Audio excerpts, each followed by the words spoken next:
Detail करेंगे। कहता है क्या है चैप्टर, पहले क्लास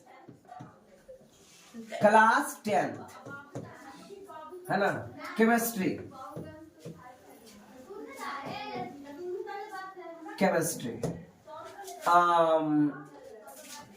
चैप्टर लेसन फर्स्ट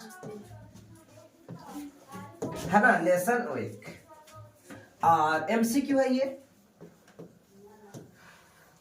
ठीक है ना। लेसन 1 टॉपिक का नाम था रासायनिक अभिक्रिया एवं समीकरण।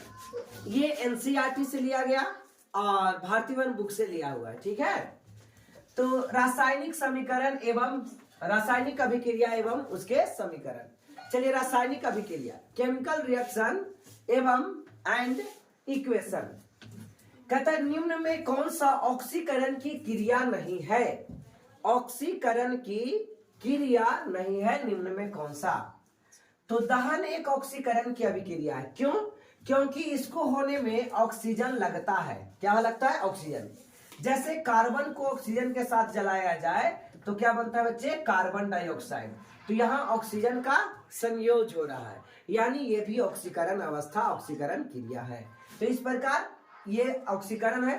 श्वसन, सांस लेते हैं और सांस लेने के दौरान एक घटना क्या घटता है कि माइटोकॉन्ड्रिया में ऑक्सीजन से कार्बन डाइऑक्साइड बदलता है। तो बताइए ऑक्सीजन इन्वॉल्व है कि नहीं? तो ऑक्सीजन इन्वॉल्व है, तो ये भी श्वसन भी एक ऑक्सीकरण क्रिया है। भोजन का पचना, भोजन भी तभी पच पाता है जब इसकी रिएक्शन में ऑक्सीजन इन्वॉल्व हो, तो ये भी ऑक्सीकरण की क्रिया है। अवक्षेपण, ये गलत बात है। अवक्षेपण में क्यों आवाज कम, अवक्षेपण में ये अभिक्रिया नहीं होती है। अवक्षेपण क्या होता है? प्रेसिपिटेशन।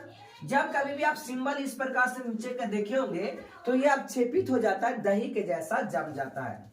जैसे एक छोटी सा एग्जांपल मैं लेकर के आपको बताऊं तो क्या करना है इसको अवक्षेपण के लिए। जैसे मान लिया जाए आयरन, इसको CuSO4 के साथ रिएक्शन करवाया जाए तो यहां पे बन जाएगा FeSO4 और कॉपर क्या हो जाएगा? Cu प्रेसिपिटेट हो जाएगा, यानी ये जम जाएगा, दही के अवक्षेप जैसा ये बन जाता है। तो अवक्षेपण अभिक्रिया क्या हो गई कि ऑक्सीकरण है, इसमें ऑक्सीजन का कोई इन्वॉल्वमेंट नहीं है। तो इस प्रकार इसका राइट आंसर क्या आ गया? डी आ गया। क्लियर है? आगे अगर आप थ्योरी बहुत कम भी पढ़े हैं और इस एमसीक्यू को पूरा कंप्लीट देख लेते हैं तो आपको ये थ्योरी भी कमांड हो जाएगा। क्यों? क्योंकि इसको एमसीक्यू करने में जितना भी थ्योरी इंक्लूडेड था सारी थ्योरी को यहां पे बताया जाएगा। अगला क्वेश्चन है समीकरण 2H2O और O2 और इससे क्या बना? 3H2O। देखिए ये बनने का प्रोसेस क्या था? जब हाइड्रोजन को ऑक्सीजन के साथ रिएक्शन करवाया गया, जब हाइड्रोजन को ऑक्सीजन के साथ रिएक्शन करवाया जाता है तो वाटर बनता है। क्या बनता है बच्चे? वाटर बनता है। अब इस रिएक्शन में ये देखा जाएगा कि ऑक्सीजन कितने हैं? तो ऑक्सीजन यहाँ पे 2 है, तो इस तरफ 2 लगा दो। ऑक्सीजन कितना हो गया? 2।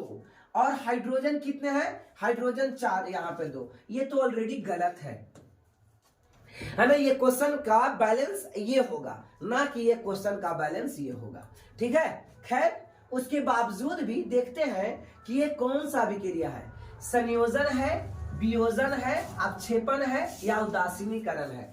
उदासीनीकरण अभिक्रिया वो कहलाता है जब अम्ल को क्षार के साथ अभिक्रिया कराया जाए, ठीक है ना। तो यहाँ कोई अम्ल नहीं है, कोई क्षार नहीं है, इस प्रकार से ये उदासीनीकरण नहीं होगा, ठीक है। अवक्षेपण अभिक्रिया दही के जैसा जमने वाला कोई चीज, तो यहाँ किसी को विस्थापित करके जमने वाला नहीं है, इस प्रकार से ये अवक्षेपण अभिक्रिया भी नहीं है। वियोजन अभिक्रिया क्या कहता है कि एक बड़ा टूट करके छोटा छोटा में बट जाए, उसे वियोजन, वियोजन मतलब टूटना, और संयोजन मतलब जुटना। संयोजन कब होगा? तो जब कोई चीज छोटा छोटा जुट करके एक बड़ा बनेगा तो ये संयोजन हो गया। और वियोजन मतलब एक बड़ा है और टूट करके छोटा छोटा बनेगा, तो इसको हम क्या बोलेंगे? वियोजन बोलेंगे, है ना। ये हो गया संयोजन। और ये हो गया वियोजन। तो बताइए ऐसा देखने में लग रहा है कि ऐसा लग रहा है? तो यहाँ है ऐसा कि छोटा छोटा एक बड़ा बन जा रहा है। इस प्रकार से इसका राइट आंसर क्या हो जाएगा? यह एक संयोजन अभिक्रिया है। ठीक है बच्चे, नेक्स्ट।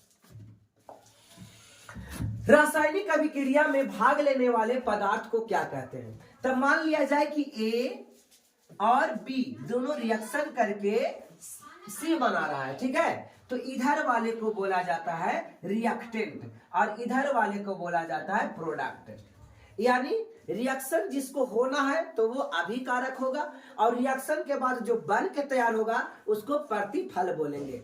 तो इसका राइट आंसर क्या हो जाएगा बच्चे?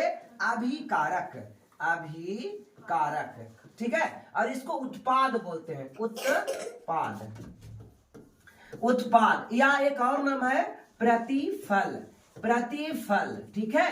तो उत्पाद या प्रतिफल यानी प्रोडक्ट, क्या हो जाएगा? प्रोडक्ट। तो इसका राइट आंसर हो जाएगा अभिकारक, ठीक है ना? रासायनिक अभिक्रिया में भाग लेने वाले पदार्थ अभिकारक कहते हैं। ये तो बनने वाले पदार्थ है, ये भाग लेने वाला पदार्थ है। इस प्रकार से अभिकारक हो गया ये, ठीक है? आगे कहता है जिंक तथा सल्फ्यूरिक अम्ल के बीच अभिक्रिया करवाइए। तो मैंने एक थ्योरी लिखवाया था, चलिए आगे देखते हैं इसका। जिंक तथा सल्फ्यूरिक एसिड, जिंक हो गया और सल्फ्यूरिक एसिड का फॉर्मूला H2SO4 के साथ रिएक्शन करेगा। तो आपको एक रिएक्टिविटी सीरीज बताया गया था बच्चे।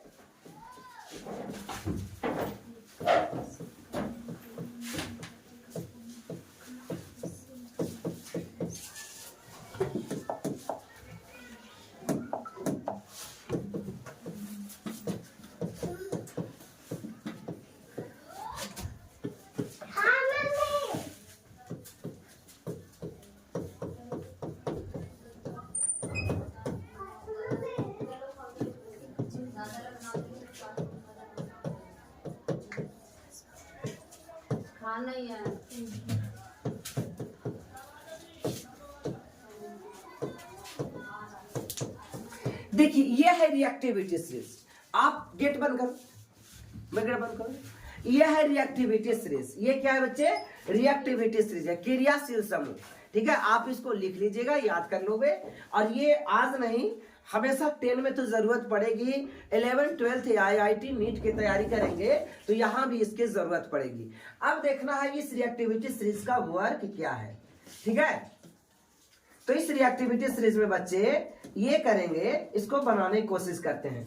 क्या कहता है कि जब जिंक सल्फ्यूरिक अम्ल के बीच अभिक्रिया करती है, तो ये हो गया जिंक Zn। अब Zn इसमें ढूंढिए कहां पे जिंक है। तो जिंक आपको मिलेगा यहाँ पे, ठीक है? और क्या है? हाइड्रोजन, हाइड्रोजन मिला यहाँ। तो रिएक्टिविटी सीरीज में बड़ा कौन है? तो बड़ा आपको मिल रहा है जिंक और छोटा मिल रहा है हाइड्रोजन। यानी बड़ा जो है वो छोटा को डिस्प्लेस कर देगा, मतलब हटा देगा, प्रतिस्थापित कर देगा। तो जिंक जाकर सल्फेट के साथ रिएक्शन करेगा और हाइड्रोजन गैस बाहर हो जाएगा। यानी जिंक का वैलेंसी यहाँ पे +2 होगा बच्चे और सल्फेट का वैलेंसी क्या होगा? -2 होगा। दोनों अगर वैलेंसी सेम रहता है तो कट जाता है और आंसर आ जाएगा ZnSO4। यहाँ पे क्या बन रहा है? ZnSO4 और विस्थापित क्या हो जाएगा? Hydrogen gas. क्या हो जाएगा? हाइड्रोजन गैस यहाँ पे विस्थापित होगा। तो इस प्रकार से जिंक और सल्फ्यूरिक अम्ल के बीच अभिक्रिया कराने से कौन सी गैस निकलती है? तो आपने अभी देखा कि हाइड्रोजन गैस निकलती है। कौन सी गैस निकलती है? Hydrogen gas. एक थ्योरी थी, एक छोटी सी थ्योरी थी, हमने बताया था कि जब थ्योरी आप लिख लेंगे कि जब कोई धातु अम्ल के साथ अभिक्रिया करती है, अम्ल के साथ अभिक्रिया करती है, अभिक्रिया करती है तो हाइड्रोजन गैस, तो हाइड्रोजन गैस निकलता है। ठीक है बच्चे, क्या निकलता है?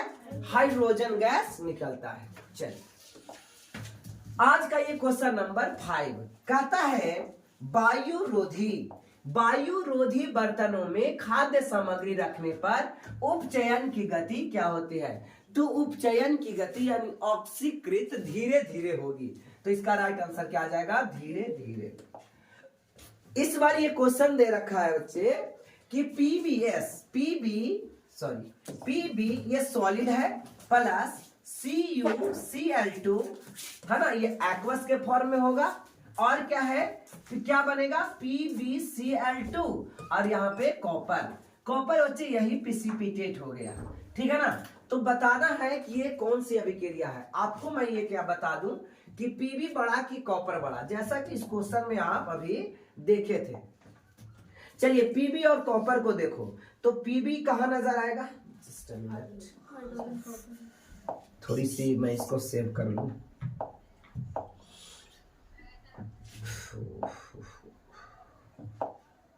लाइन कट जाएगा तो दिक्कत हो जाएगी ना।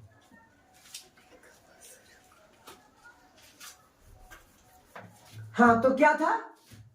कॉपर, एक कॉपर था, एक और क्या था? कॉपर और पीबी था, याद रखेंगे। कॉपर था, पीबी खोजा जाए। देखिए पीबी यहां है ना, पीबी कहां पे है? पीबी यहां है और कॉपर यहां। बड़ा कौन है? पीबी बड़ा है और कॉपर छोटा है, यानी विस्थापित करेगा, यानी क्या करेगा? विस्थापित करेगा। तो पीबी का वैलेंसी हो जाता है 2+2 और क्लोरीन का वैलेंसी होता है -1, ठीक है। तो ये यहां जाएगा और ये यहां जाएगा। इस प्रकार से क्या बनेगा? PbCl2। क्या बन जाएगा? PbCl2। तो ये रिएक्शन इसके साथ किया और कॉपर को विस्थापित कर देगा। तो कॉपर यहाँ पे प्रेसिपिटेट हो रहा है, तो क्या है? विस्थापन हो रहा है ना। तो इस प्रकार से यह एक विस्थापन अभिक्रिया है। क्या है ये? विस्थापन अभिक्रिया है। जब विस्थापित हो तो विस्थापन अभिक्रिया। ये वियोजन और संयोजन नहीं, पहले विस्थापित को चेक कर लेना होता है बच्चे, ठीक है। 7वां नंबर क्वेश्चन कहता है निम्नलिखित में कौन सा युग्म एकल विस्थापन अभिक्रिया यानी प्रतिस्थापन अभिक्रिया को ही एकल विस्थापन अभिक्रिया कहते हैं। प्रतिस्थापन अभिक्रिया को ही एकल विस्थापन अभिक्रिया कहते हैं। तो इसमें कौन सा विस्थापित हो रहा होगा या नहीं हो रहा होगा, प्रदर्शित कर रहा है। पहला क्या है? MgCl2, क्या रहा है? MgCl2 और यहां पे कॉपर। फिर क्या है? एक है AgNO3 और यहां पे कॉपर, ठीक है। और एक क्या है? NaCl और यहां पे क्या बन रहा है? कॉपर। और एक और है FeSO4 और यहां पे क्या है? Ag। अब आपको ये पता करना है कि इसमें कौन सा विस्थापित, आपको पहचान के लिए क्या उसी सीरीज को देखना पड़ेगा बच्चे। Mg बड़ा कि कॉपर बड़ा, Ag बड़ा कि कॉपर बड़ा, Na बड़ा कि कॉपर बड़ा, या Fe बड़ा कि Ag बड़ा। आइए हम लोग एक बार फिर से उसी पर चलना। याद रखना, Mg खोजना है, Ag खोजना और Na, क्योंकि कॉपर के साथ तुलना करना, इसको तो दूसरे चीज के साथ तुलना करना है। ये दोनों में कौन बड़ा? Mg, Ag या Na, ठीक है ना। आइए देखते हैं Mg, Ag या Na। Mg कहां है? Mg यहां है। Mg कहां पे मिला? यहां पे Mg। और क्या था? Ag यहां है और एक था Na। अब बताइए, और कॉपर बेटा यहां है, तो कॉपर से बड़ा सोडियम भी है, कॉपर से बड़ा जिंक भी है, लेकिन कॉपर से छोटा Ag है। कॉपर से छोटा क्या है? Ag है Ag। कॉपर से छोटा Ag है ना। तो निम्नलिखित में कौन सा युग्म विस्थापन अभिक्रिया प्रदर्शित करती है? तो यहां पे ये क्या करेगा?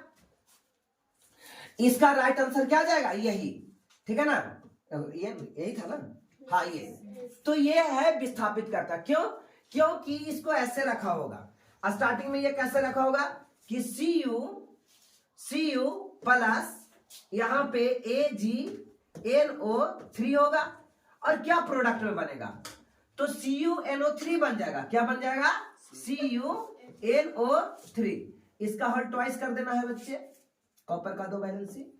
और यहाँ पे क्या बाहर हो जाएगा, Ag बाहर हो जाएगा। और ये सब रिएक्शन में ऐसा नहीं होगा। क्या समझ में आ रहा है? तो आपको बस इसी से पता लगेगा। Fe और Ag में Ag तो बहुत नीचे आ गया, ये तो Ag जो है जो कॉपरों से नीचे है और Fe तो ऊपर ही था। इस प्रकार से हमारा आंसर क्या आएगा, AgNO3। और ये तो ये विस्थापन अभिक्रिया प्रदर्शित करेगा और बाकी ये सब विस्थापन नहीं होगा, क्योंकि कॉपर क्या मैग्नीज को हटा सकता है, नहीं हटा सकता। कॉपर क्या सोडियम को हटा सकता, नहीं, क्योंकि ये सब छोटे हैं, सॉरी इससे क्या है, बड़े हैं। और ज्यादा क्रियाशील दूसरे क्रियाशील को, छोटे क्रियाशील को नहीं हटाता है। तो इस प्रकार इसका राइट आंसर क्या आ जाएगा बच्चे, AgNO3 और Cu। तो देखिए रिएक्टिविटी सीरीज से 2 या 3 क्वेश्चन बन गए, ठीक है ना। तो ये रिएक्टिविटी सीरीज आपको गारंटी याद करना ही करना होगा।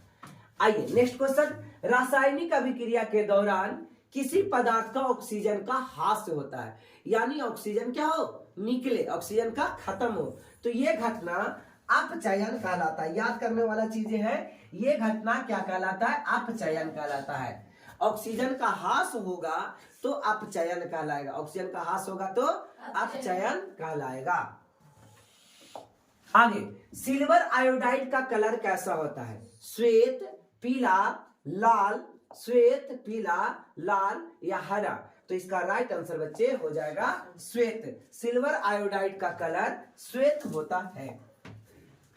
अब आप इसमें कुछ क्वेश्चन देखें, नजर आ रहा है, हाँ? हाँ। देखिए इसमें क्या कहता है, वे अभिक्रियाएं जिनमें अभिकारकों के बीच आयनों का आदान प्रदान हो, यानी आयन इधर से उधर जाए। जैसे मैं एक छोटा सा एग्जांपल लेता हूं, ठीक है ना। मान लिया जाए, लिया AgNO3 और NaC,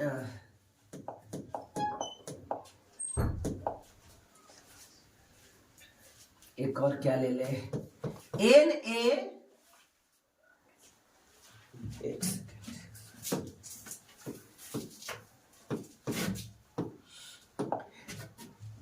Ag क्या था, AgCl लीजिए, AgCl और प्लस NaNO3 ले लीजिए, ठीक है। तो इसके दरमियान क्या मिलेगा, AgNO3 बनेगा। क्या बनेगा, AgNO3 और क्या बनेगा, NaCl। क्या बनेगा, NaCl। ये हो पाया कैसे, इसका वैलेंसी 1 था, +1, इसका वैलेंसी -1, इसका वैलेंसी +1, इसका वैलेंसी -1। तो ये वैलेंसियों का आदान प्रदान हो गया। तो बताओ बच्चे, ये आयन का आदान प्रदान हुआ कि नहीं, आयनों का आदान प्रदान हुआ कि नहीं। तो आयन का आदान प्रदान करने से क्या ये एकल विस्थापन है, एक ही को हटा रहा है, हटाने का काम दो कर रहा है। ये इसके साथ जुड़ जा रहा है और ये इसके साथ जुड़ जा रहा है। इस प्रकार से ये 2 बार हो रहा है, यानी कहेंगे द्विविस्थापन अभिक्रिया होगा। इंग्लिश में बोलते हैं डबल डिस्प्लेसमेंट रिएक्शन। क्या बोला जाएगा, डबल डिस्प्लेसमेंट रिएक्शन।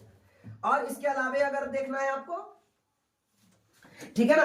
तो अगला क्वेश्चन देखिए क्या कहता है, कहता है जिन अभिकारकों में ऊर्जा अवशोषित होती है, यानी ऊर्जा लगता है, ऊर्जा निकलता नहीं कर रहा है, ऊर्जा लगता है। जैसे एग्जांपल, आपको खाना बनाना है, भात, चावल से भात बनाना है, तो ऊर्जा लगता है कि ऊर्जा निकलता है, लगता है। लेकिन जब मार्केट से आप चूना खरीद के मार्केट से जब आप चूना खरीद के लाते हैं, ठीक है, और इस चूना को क्या करते हो, पानी में डालते हो, तो ऊर्जा देना पड़ता है उसको खोलने के लिए, नहीं, ऊर्जा निकलता है। तो जब ऊर्जा निकले तो उसको बोलेंगे उष्माक्षेपी, और ऊर्जा लगे जैसे भात बनाने में ऊर्जा लगा था तो उष्माशोषी। तो यहाँ पे क्या कहता है कि वे अभिक्रियाएं जिसमें क्या हो रहा है बच्चे, वे अभिक्रियाएं जिसमें ऊर्जा अवशोषित हो रहा है, अवशोषित हो रहा है, तब अवशोषित होगा तो उसको उष्माशोषी बोला जाएगा। क्या बोला जाएगा, उष्माशोषी बोला जाएगा। बोलिए क्लियर है। अगला, उष्मा के द्वारा दी गई वियोजन अभिक्रिया क्या कहलाता है। तो वियोजन अभिक्रिया उष्मीय वियोजन कहलाएगा। क्या कहलाएगा? उष्मीय, यानी ऊर्जा के द्वारा हो रहा है, उष्मा के द्वारा हो रहा है, इसलिए उष्मीय वियोजन अभिक्रिया कहलाएगा। ठीक है, चलिए और देखते हैं इसके अलावे क्या है कि इस प्रकार से कहता है CaO कैल्शियम ऑक्साइड। क्या है? CaO calcium oxide. यहां पे ले लेते हैं बच्चे CaO कैल्शियम ऑक्साइड, और वाटर है वाटर क्या हो गया? H2O। वाटर क्या हो गया? H2O। क्या बन रहा है? Hydroxide, calcium hydroxide, CaOH whole twice. ये तो चैप्टर 1 का है ही नहीं, ये तो चैप्टर 2 का है। एसिड बेस में ये पढ़ाया था, याद आ रहा है कि जब कोई धातु ऑक्साइड, मेटल ऑक्साइड वाटर के साथ रिएक्शन करेगा तो मेटल हाइड्रोक्साइड बनाएगा। याद आ रहा है? तो ये तो धातु, ये फर्स्ट चैप्टर का है ही नहीं, ये तो सेकंड चैप्टर का। खैर, ये क्या कहता है? कहां क्वेश्चन गया? उपर्युक्त में रासायनिक में एक ये क्या है? कट टूट गया क्या? बुक में देखो, कट गया है। छोटा कट गया एक का ऐसे। एक चलिए, खैर ऑप्शन ये है ना, संयोजन वियोजन।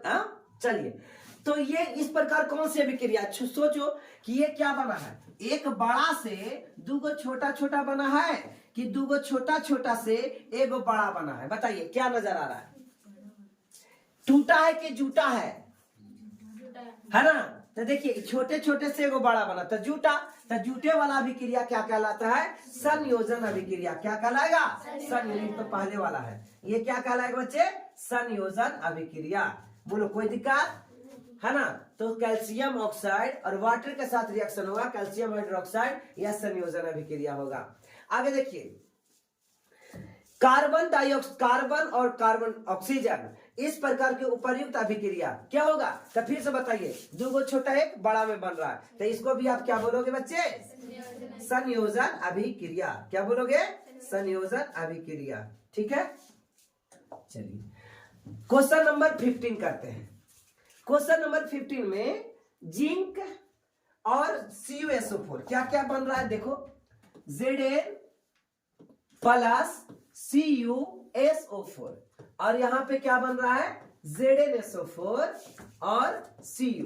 क्या ये रिएक्शन हो पाएगा? तो देखते हैं, जिंक बड़ा की कॉपर बड़ा, आपको नजर आना चाहिए। जिंक बड़ा की कॉपर बड़ा, रिएक्टिविटी सीरीज में जिंक बड़ा की कॉपर बड़ा। जिंक यहाँ है बच्चे, और कॉपर कहाँ है? यहाँ है।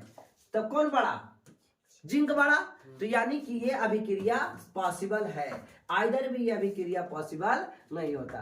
तो इस प्रकार से जिंक क्या किया? जिंक जाकर के सल्फेट के साथ रिएक्शन और कॉपर को प्रिसिपिटेट कर देगा, अवक्षेपित कर देगा। समझे? कॉपर को क्या करेगा? अवक्षेपित। तो ये कौन सी अभिक्रिया है? संयोजन है, विस्थापन है, कि द्वितीय विस्थापन की वियोजन अभिक्रिया? तो ये विस्थापन है ना, विस्थापन या प्रतिस्थापन एक ही होता है बच्चे, विस्थापन या प्रतिस्थापन। अगला क्वेश्चन है, ये अभी जो ये कुछ समय पहले लिया, क्या लिया था? याद है कुछ? कह रहा है Na2SO4 और प्लस BaCl2। ठीक है, अब ये क्या होगा? सोडियम जाकर क्लोरीन के साथ रिएक्शन करेगा, तो सोडियम का वैलेंसी 1 और क्लोरीन का वैलेंसी -1, तो इसका क्या लिखा जाएगा? NaCl। तो इधर लिख देंगे बच्चे NaCl। और ये बेरियम दूसरा ग्रुप में है ना, beryllium, magnesium, calcium, strontium, barium, radium, तो दूसरा ग्रुप में है, तो बेरियम पर +2 चार्ज, और सल्फेट पे -2 चार्ज है ना। तो +2 और -2 खत्म हो गया, आ गया क्या? BaSO4 बेरियम सल्फेट हो गया। ठीक है, तो ये कौन सा अभिक्रिया हो रहा है? तो द्विविस्थापन। एक बार विस्थापन हो रहा है क्या? 2 बार, एक बार इसके साथ इसके और एक बार इसके साथ, यानी 2 बार डिस्प्लेस हो रहा है, विस्थापित हो रहा है। तो इसका राइट आंसर क्या आएगा बच्चे? द्विविस्थापन अभिक्रिया। अगला कहता है, ये एक भूरे रंग चमकदार तत्व X है को वायु की उपस्थिति में गर्म करने पर वे काले रंग का हो जाता है। तत्व X का नाम लिखिए। तो भूरा चमकदार है, तो भूरा चमकदार कॉपर होता है। क्या होता है? कॉपर। और इसको जब गर्म करेंगे तो काला रंग का हो जाएगा। देखिए, गर्म करेंगे तो कॉपर हो गया, कॉपर को गर्म करोगे तो गर्म किस में होगा, ऑक्सीजन में गर्म होगा, तो यहां से क्या बनेगा, कॉपर ऑक्साइड CuO, और ये काला रंग का होता है। कैसा होता है ये, काला रंग का। और पहले से ये कैसा रंग का था, भूरा, ब्राउन था बेटे, ये ब्राउन हो गया भूरा कब, इसको जब गर्म किया गया, हीट किया गया। हीट का सिंबल है, हमने पहला चैप्टर में ही देखा था कि चाहे उत्प्रेरक हो, हीट हो, प्रकाश संश्लेषण की क्रिया हो, सूर्य की उपस्थिति हो, ये सबको रिएक्शन चिन्ह के ऊपर या नीचे लिख सकते हैं। आप गर्म को ऐसे भी लिख सकते हैं, नीचे भी लिख सकते हैं, ऊपर भी लिख सकते हैं, कोई फिक्स नहीं है ये। आगे, किसी वस्तु को हवा में जलाने के लिए एक न्यूनतम ताप की आवश्यकता होती है, जिसको क्या कहते हैं, कहते हैं उसको इग्निशन टेम्परेचर यानी ज्वलन ताप। छोटे क्लास में पढ़ना, 6, 7, 8 में पढ़ना होगा, ठीक है ना, कि ज्वलन ताप क्या होता है। तो वैसा न्यूनतम ताप जिस पर कोई वस्तु जलना प्रारंभ कर दे उसे इग्निशन टेम्परेचर या ज्वलन ताप। जैसे कि एग्जांपल लेते हैं बच्चे, ये मान लिया जाए कि हमें ये कवर को जलाना है, ये कवर को जलाना है, तो माचिस के तिल्ली लाओगे तो ये कवर आई होप नहीं जलेगा। माचिस के तिल्ली से जला दोगे ये कवर को, ज्यादा देर तक करेंगे तब जाके जलना शुरू करेगा, यानी इसका इग्निशन टेम्परेचर ज्यादा है। अगर है ना, ये चश्मा को साफ करने वाला ये क्लॉथ है, कपड़ा है, सिल्क का ये बना हुआ है। अब लाइए माचिस का तिल्ली, क्या ये जलेगा, यानी इसका इग्निशन टेम्परेचर क्या है बच्चे, कम है। तो समझ में आ गया। तो न्यूनतम ताप पर कोई वस्तु जलना प्रारंभ कर दे उसी को क्या बोलेंगे, जैसे एक मोटा लकड़ी का गुटका है और उसको आपको जलाना है, तो माचिस से जला दोगे, अरे उस मोमबत्तियों से नहीं जलेगा। समझ में आ रहा है। तो आपको इस प्रकार से याद रहना है कि इग्निशन टेम्परेचर क्या होता है, वह न्यूनतम ताप पर जिस वस्तु को जलना प्रारंभ करा दे उसे। क्लियर हो गया। कहता है किसी यौगिक में से रासायनिक अभिक्रिया से हाइड्रोजन का हटना क्या कहलाता है, ऑक्सीजन का जुटना, ऑक्सीजन का हटना कहलाता था क्या, अपचयन। तो हाइड्रोजन का हटना उपचयन कहलाएगा, है ना। एक याद रखिए, अगला अंथाई मारिए, ठीक है। ऑक्सीजन का हटना अपचयन, तो हाइड्रोजन का हटना, अच्छा हाइड्रोजन का जुटना अपचयन हो जाएगा, है ना। समझ में आ रहा है, एक दूसरे का अपोजिट हो रहे हैं बच्चे। आइए, निम्नलिखित कथनों में कौन सा असत्य है, यानी रॉन्ग को ढूंढना है। ऑक्सीकरण में ऑक्सीजन पदार्थ से जुड़ते हैं, जुड़ते नहीं, जुटाते या जुटते हैं। अपकरण में हाइड्रोजन किसी पदार्थ से जुड़ते हैं, ऑक्सीकरण में खुद को ऑक्सीकृत होता है। तो आंसर यही आएगा, ऑक्सीकरण में खुद को ऑक्सीकृत हो जाता है, ठीक है। आगे देखिए, 21 नंबर क्वेश्चन, रासायनिक अभिक्रिया के दौरान किसी पदार्थ के ऑक्सीजन का योग क्या कहलाता है। देखिए, ऑक्सीजन का हटना अपचयन कहलाता था, तो ऑक्सीजन का जुटना अपकरण कहलाएगा, यानी उपचयन कहलाएगा। तो इसका राइट, देखिए एक को पकड़ लिया, सारा क्वेश्चन बन रहा है ना। तो ऑक्सीजन का क्या सोचेंगे, हटना हाथ से, तो अपचयन, अब इसी से सारा क्वेश्चन बन जाएगा। निम्नलिखित में कौन सा एक दहन अभिक्रिया है, तो जल का उबलना दहन है, मोम का पिघलना एक दहन है, पेट्रोल एक दहन है, इनमें से कोई नहीं। तो आंसर आ जाएगा पेट्रोल। मोम का पिघलना दहन नहीं है, पिघलना मेल्टिंग नहीं है, जल का उबलना ये भी मेल्ट नहीं, तो ये पेट्रोल आंसर हो जाएगा। पेट्रोल जब जल जाएगा तो दोबारा पेट्रोल नहीं आएगा, लेकिन मोम जब पिघलेगा तो दोबारा मोम आ जाएगा। अरे पिघलेगा तो सॉलिड नहीं बन जाएगा, ठंडा कर दोगे तो। जल को उबालोगे, खौलाओगे और फिर से छोड़ दोगे तो फिर से जल बन जाएगा, ठीक है। कहता है निम्नलिखित में कौन सा रिडॉक्स अभिक्रिया है, तो रिडॉक्स अभिक्रिया क्या होता है बच्चे, कि जिसके ऊपर में कुछ नहीं रहे उसको को रिडॉक्स मान लो। जैसे मैं एक रिएक्शन लेता हूं, चलिए, Zn plus H2SO4, Zn plus H2SO4 क्या बनेगा, Zn सल्फेट, और हाइड्रोजन गैस विस्थापित हो जाएगा। देखो यहां पे जिंक का ऑक्सीडेशन नंबर 0 है, यहां हाइड्रोजन का ऑक्सीडेशन नंबर 1 है, यहां सल्फेट का ऑक्सीडेशन नंबर -2 है, यहां +2 है, यहां -2 है, यहां 0 है। तो जो 0 वाला प्रदर्शित करता है, जैसे अभी 0 है, बाद में 2 हो गया, बढ़ा कि घटा, बढ़ा तो ऑक्सीडेशन, बढ़ा तो क्या कहेंगे बच्चे, ऑक्सीडेशन। अब घट गया तो यहां देखो हाइड्रोजन का कितना है, 1 है, और बाद में क्या हो जा रहा है, 0 हो रहा है, घट रहा है, तो अपकरण यानी रिडक्शन, ठीक है। तो बताइए सबसे अच्छा पहचानने का तरीका क्या है? जेकरा में जीरो आ जाएगा वही आंसर। और जीरो कब आएगा? सिंगल रहेगा, अकेले। जैसे ये अकेले है ना, किसी के साथ जुटा हुआ है नहीं, अकेले रहे या फिर साथ में अपने ग्रुप का रहे। जैसे हाइड्रोजन H2 कैसे बनेगा? हाइड्रोजन प्लस हाइड्रोजन, तो ये भी तो अकेले है, अपने से बनेगा वही रहेगा। तो इस प्रकार इसका राइट आंसर क्या हो गया? बी। यहां जीरो, यहां +1 और यहां -1। अब बताइए यहाँ जीरो से +1 हो रहा है, बढ़ रहा है तो ऑक्सीडेशन, और यहाँ घट रहा है तो रिडक्शन। जीरो से माइनस हो गया, रिडक्शन। तो इस प्रकार से आप क्वेश्चन बहुत आसानी से बना सकते हैं बच्चे। अगला क्वेश्चन, निम्नलिखित में कौन सा अपघटन या अभिक्रिया का उदाहरण नहीं है? अपघटन कौन नहीं हो रहा है? अपघटन मतलब टूट कौन नहीं रहा है? तो देखो बच्चे, ये तो टूट रहा है, किनको पता नहीं कि ये टूट रहा है? तो ये टूट रहा है, एगो बड़ा। टूटना मतलब क्या होता है? एक बड़ा हो और छोटे छोटे टुकड़ा में बट जाए। और जुटना मतलब छोटा छोटा छोटा, ठीक है, और एक बड़ा बन जाए। तो ये हो गया टूटना। कितना हल्का है, ये हो गया क्या? टूटना। और ये हो गया जुटना,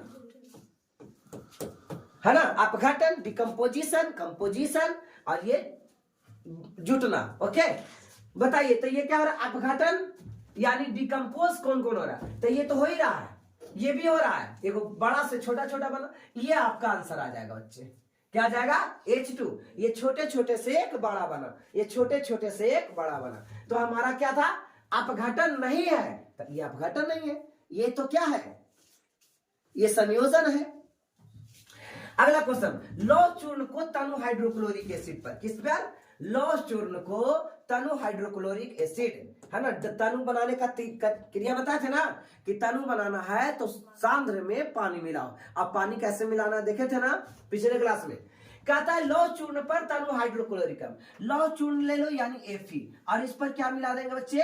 तनु hydrochloric dilute sulphuric acid H2SO4। अब हाइड्रोजन क्या है? बहुत नॉर्मल रहता है, हाइड्रोजन तो बहुत नीचे था, ये तो एक्टिव है, क्रियाशील धातु है। तो ये इसके साथ कनेक्ट कर लेगा और हाइड्रोजन को बाहर कर देगा, यानी बनाएगा FeSO4 और हाइड्रोजन गैस बाहर हो जाएगा। हाइड्रोजन गैस क्या होगा? बाहर हो जाएगा।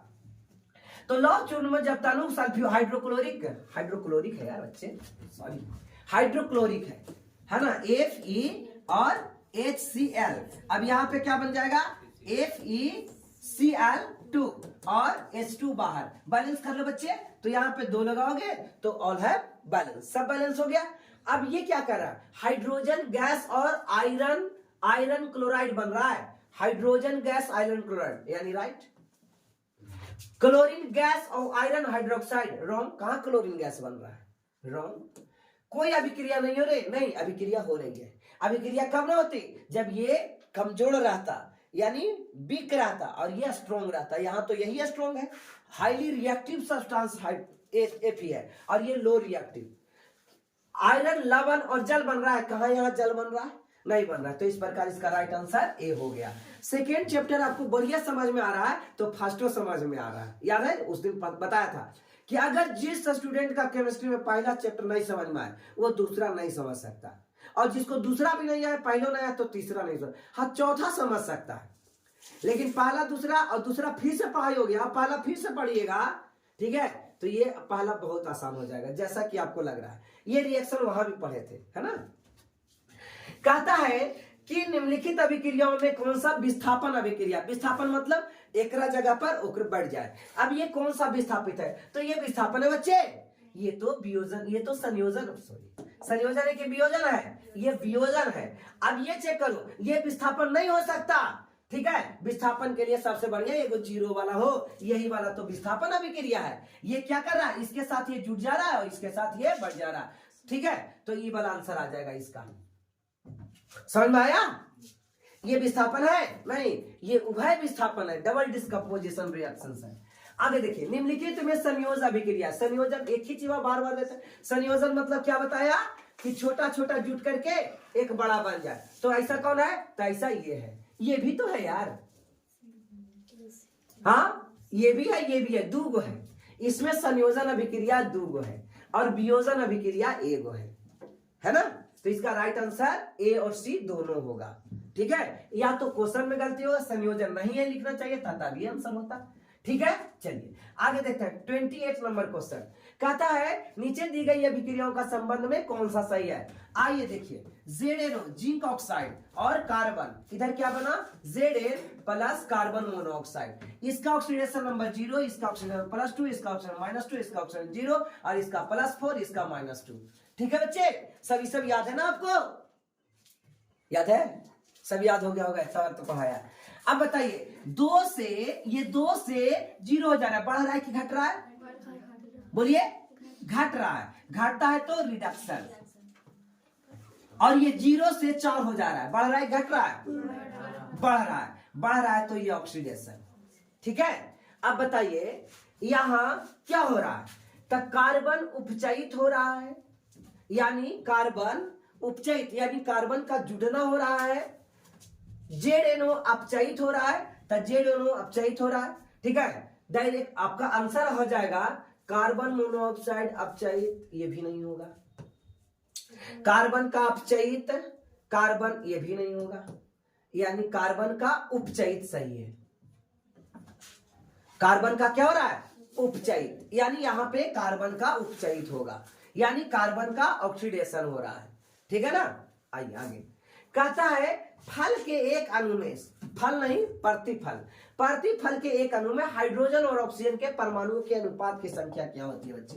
तो हाइड्रोजन ये हो गया जल, फल के नहीं सॉरी जल, क्या है? जल, वाटर। जल के एक अणु में हाइड्रोजन और ऑक्सीजन के परमाणु, बताइए हाइड्रोजन के 2 परमाणु और ऑक्सीजन के 1 परमाणु है, तो आंसर हो गया 2:1। तो इस प्रकार से बी ऑप्शन राइट। अगर कह देता हाइड्रोनियम आयन, तो हाइड्रोनियम आयन कल पढ़ाया ना, इस प्रकार से प्लस, तो इसके पास 3 एटम, इसके पास 1 एटम, तो 3:1 में रहेगा।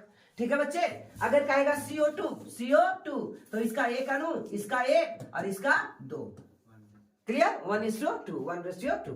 बोले समझ में आ गया आपको?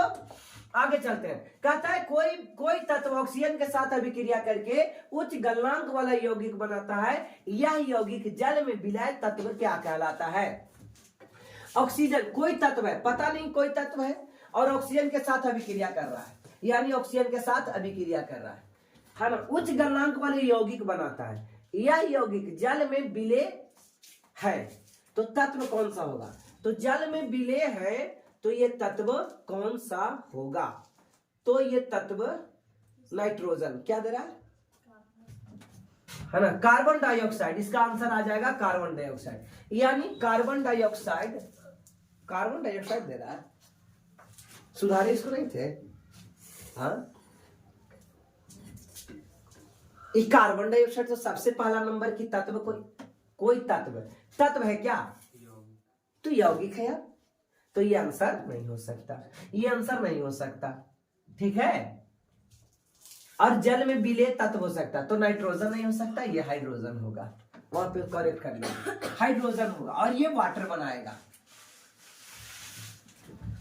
जस्ता तनु हाइड्रोक्लोरिक अम्ल, या तो फिर क्वेश्चन ही गलत होगा, यहाँ तत्व की जगह पर कोई यौगिक दे सकता था, समझे, तब जाकर के ये सही होता, इधर भी ये सही नहीं होगा। जस्ता यानी बच्चे जिंक, जस्ता यानी जिंक को किसके साथ रिएक्शन करवाना है? हाइड्रोक्लोरिक एसिड HCl के साथ रिएक्शन करवाना है, तो क्या बन जाएगा? ZnCl2 और हाइड्रोजन गैस बाहर हो जाएगा। तो अभिक्रिया कौन सा गैस बनेगा? तो हाइड्रोजन गैस बनेगा, है ना। ऐसा क्वेश्चन बहुत बार देख चुके। 32 नंबर क्वेश्चन, लोहा से जिंक के लेपित करने की क्रिया क्या कहलाता है? तो गैल्वेनाइजेशन। अब गैल्वेनाइजेशन क्या प्रोसेस है? देखते होंगे आप टावर, जैसे मोबाइल टावर देखते हैं, उसको पेंट करने के लिए आता है कभी उजला से? नहीं, तो ये उजला सब दिन कैसे रह जाता है? अगर ये लोहा पर पेंट रहता तो 1-2 साल के बाद खत्म हो जाता उजल का पेंट, लेकिन ये हमेशा रहता है। ये कारण क्या है? ये लोहा पर एक ये टब लेता है, बड़ा सा टब, बहुत बड़ा कंटेनर होता है, इसमें जिंक का बहुत सा टुकड़ा रहेगा, और जिंक को टुकड़ा को गर्म करेगा, नीचे से क्या करेगा? गर्म करेगा। गर्म करने के बाद ये जिंक खोलने लगता है, और ये जिंक पिघल जाएगा। अब क्या करता है? लोहा को ला करके इस जिंक में डुबा देगा, लोहा को लाया और जिंक में क्या किया? डुबा दिया, और जिंक में डूब गया।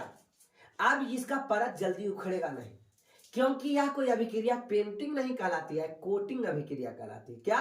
कोटिंग।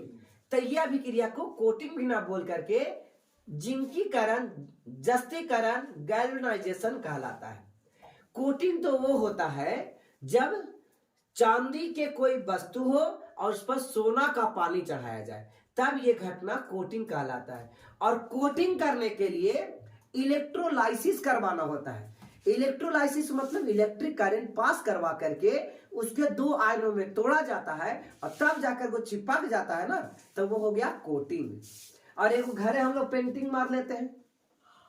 तरीकाएं तीन है, एक हो गया कोटिंग करना और दूसरा हो गया पेंटिंग, ऐसे ऐसे पेंट करना, तो ये हर साल जरूरत पड़ेगा। और तीसरा क्या है, गैल्वेनाइजेशन, जो लोहे पर अक्सर चढ़ाई जाती है। किसकी परत, जिंक की परत। इसलिए टावर कभी खराब जल्दी नहीं होता है। देखो ना, जंग लगता है टावर वाला लोहा पर नहीं, तो वो कारण क्या है, गैल्वेनाइजेशन किया हुआ है। तो लोहा से जिंक लेपित करने की क्रिया क्या कहलाती है, गैल्वेनीकरण या गैल्वेनाइजेशन। निम्न में कौन सा सही है, ये तो क्लास 3 का चैप्टर 3 का क्वेश्चन है ये, है ना, याद रखिए चैप्टर 3 का है बच्चे।